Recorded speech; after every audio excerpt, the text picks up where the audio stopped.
Hello நண்பர்களே, வணக்கம். நான் உங்கள் பிரியா. நம்ம இன்றைக்கி ஒரு சூப்பரான தகவல் தான் கொண்டு வந்திருக்கோம். அது என்ன அப்படின்னு பார்த்தீங்கன்னா, நாளைக்கு நம்மளுக்கு ஒரு ஏஞ்சல் டே அப்படின்னு சொல்லலாம். ஏன் அப்படி சொல்கிறேன் அப்படின்னு பார்த்தீங்கன்னா, நாளைக்கு டேட்டு 11, அதே மாதிரி மந்த்து 1.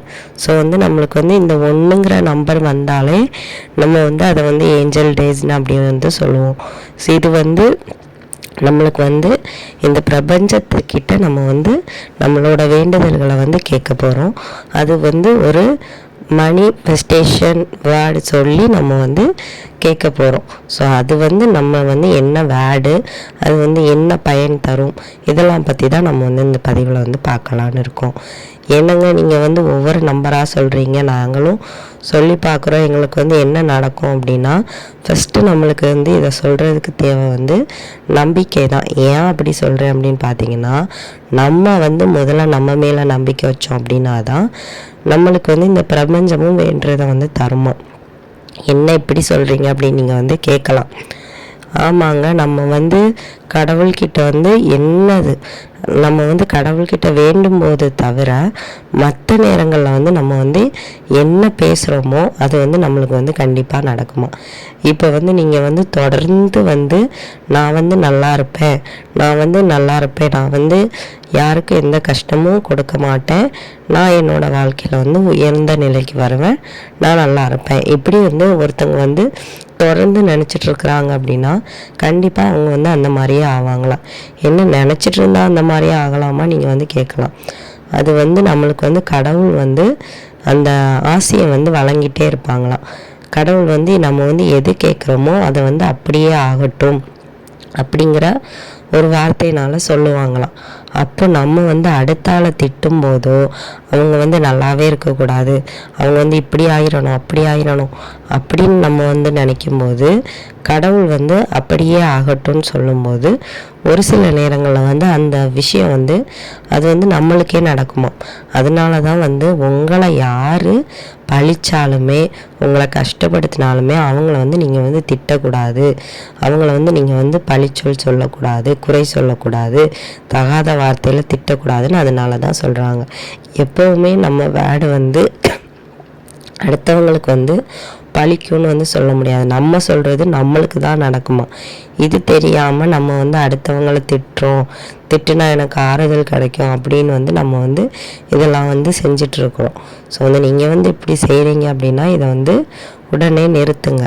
ஸோ நம்ம நல்ல விஷயங்களை பேசி நல்ல விஷயங்களை நினைக்கும் போது கடவுள் சொல்லக்கூடிய அந்த அப்படியே ஆகட்டும் நம்மளுக்கும் ஒரு நாள் பழிக்கும். அப்போ நம்ம வாழ்க்கையை நல்லா இருக்கும். ஸோ அதனால தான் சொல்கிறேன், நாளைக்கு வரக்கூடிய இந்த ஏஞ்சல் நம்பரில் நீங்கள் எந்த நேரத்தில் இந்த வேர்டை சொல்லணும் அப்படின்னு பார்த்தீங்கன்னா 11 காலை 11:11க்கோ இல்லை இரவு 11:11க்கோ நீங்கள் சொல்லலாம். அப்படி சொன்னீங்க அப்படின்னா காலையில் நம்மளுக்கு கண்டிப்பாக சொல்லும்போது சவுண்டு அதிகமாக இருக்கும். வீட்டில் குழந்தைங்க விளாடுவாங்க, அதே மாதிரி வெளியே வண்டி, அந்த மாதிரி காரு, அப்புறம் பறவைகளோட சத்தம் இதெல்லாம் கேட்கும். நைட் டைம் கொஞ்சம் அமைதியாக ஆரம்பிச்சிடும். என்ன கேட்டால் நைட் டைம் பெஸ்ட்டாக இருக்கும். அமைதியான இடத்துல இந்த வேர்டை நீங்கள் 11 தடவை எழுதணும். எழுதிட்டு நீங்கள் எங்கே பார்க்குறீங்களோ அந்த இடத்துல ஒட்டி வச்சுக்கோங்க. ஒட்டி வச்சுட்டு தினமுமே நீங்கள் இதை ஒரு தடவையாவது சொல்லிட்டு வரணும். உங்களை பார்த்து உங்களோட குழந்தைகளும் இதை செய்ய தொடங்குவாங்க. அப்போ உங்களோட வாழ்க்கைக்கு ஒரு பாசிட்டிவிட்டி வர தொடங்கும். இது ஒரு நேர்மறையான எண்ணத்தை உங்களுக்கு கொண்டு வரும். ஸோ அந்த வேர்டு என்னன்னு சொல்லிட்டு நம்ம இப்போ பார்க்கலாம். இப்போ நான் உங்களுக்கு ஸ்க்ரீனில் அதை காட்டுறேன், பாருங்கள். My life is filled with health and wealth. அதாவது இதோட தமிழ் மீனிங் என்ன அப்படின்னு பார்த்தீங்கன்னா, எனது வாழ்க்கை ஆரோக்கியத்துடனும் செழிப்புடனும் நிரம்பி இருக்கிறது. இப்படி நம்ம நம்ம வாழ்க்கையை ஆரோக்கியமாகவும் செழிப்பாகவும் நிரம்பி இருக்கணும் அப்படிங்கிறத நம்ம இந்த பிரபஞ்சத்துக்கிட்ட கேட்குறோம். அப்படி கேட்கும்போது இது ஒரு பாசிட்டிவ் வேர்ட். இதை நம்ம தொடர்ந்து கேட்கும்போது கண்டிப்பாக இந்த பிரபஞ்சத்தின் மூலமாக இது நிறைவேற்றப்படும். ஸோ அதனால் உங்களோட வாழ்க்கையில் ஆரோக்கியம் இருந்தால் தான் நீங்கள் வந்து நல்ல வேலை செஞ்சு உழைச்சி குடும்பத்தோட சந்தோஷமாக நிம்மதியாகவும் இருக்க முடியும். அதே நிம்மதி உங்களுக்கு வந்து ஒரு செல்வ செழிப்பையும் வந்து கொண்டு வரும். இப்படி பாசிட்டிவான வேர்ட்ஸை வந்து நம்ம வந்து தொடர்ந்து எழுதும்போது அது வந்து நம்மளுக்கு வந்து நல்ல ஒரு பாசிட்டிவிட்டியை வந்து கொண்டு வரும். இதை வந்து கண்டிப்பாக எழுதணுமா, எனக்கு டைம் இருக்காது அப்படிங்கிறவங்க வந்து வாயை திறந்து 11 தடவை சொல்லையாவது செய்யுங்க. எழுதாட்டியும் கூட பரவாயில்ல, சொல்லியாவது பாருங்கள். உங்களோட லைஃப் மாறுறதை வந்து நீங்கள் வந்து உணர முடியும். கொஞ்சம் டைம் ஸ்பெண்ட் பண்ணி எழுதலான்னு நினைக்கிறவங்க வந்து தாராளமாக எழுதுங்க. சொல்லணும்னு நினைக்கிறவங்க சொல்லுங்கள், உங்களோட சாய்ஸ் தான். ஸோ கண்டிப்பாக நம்ம வந்து கடவுள்கிட்ட மட்டும்தான் வேண்டுதல்கள் வைக்கணும்னு கிடையாது. பிரபஞ்சத்துக்கிட்டேயும் நம்பிக்கையோட வேண்டுதல்கள் வைக்கும்போது அது வந்து கண்டிப்பாக நிறைவேறும்.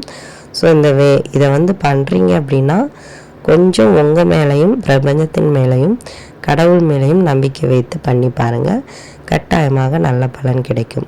ஸோ இந்த பதிவு வந்து உங்களுக்கு வந்து கண்டிப்பாக உபயோகமாக இருக்கும்னு நினைக்கிறேன். உபயோகமாக இருந்தது அப்படின்னா லைக் பண்ணி ஷேர் பண்ணுங்கள்.